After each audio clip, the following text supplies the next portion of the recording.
கோயம்புத்தூர் நீண்ட காலமாக செழிப்பாக வளர்ந்து வரும் நிலையில் கடந்த 5 வருடத்தில் மிகப்பெரிய அளவிலான வளர்ச்சியை பதிவு செய்துள்ளது.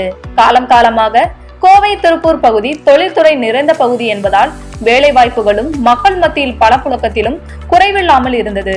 ஆனால் கொரோனா தொற்றுக்கு பிறகு கோயம்புத்தூருக்கு வந்த ஐடி நிறுவனங்களால் ஆடம்பர ரீட்டைல் பிராண்டுகள் முதல் பிரபலமான வெளிநாட்டு பிராண்டுகள் வரை கோயம்புத்தூரில் தனது கடையை திறந்தது. இதன் விளைவாக இந்நகரில் கமர்ஷியல் ரியல் எஸ்டேட் டிமாண்ட் உயர்ந்தது. அது மட்டுமல்லாமல் ஆடம்பர பிராண்டுகளுக்கு முக்கிய சந்தையாகவும் மாறியது.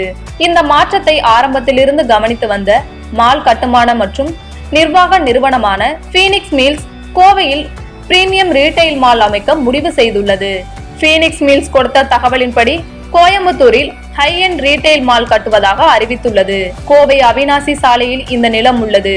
நகரின் முக்கியமான பகுதிகளில் இந்த நிலம் அமைந்திருக்கும் காரணத்தால் அதிகப்படியான மக்களை ஈர்த்து விரைவாக வளர்ச்சி அடைய முடியும் என்று பீனிக்ஸ் மில்ஸின் MD ஷிஷிர் வாஸ்தவ கூறினார்.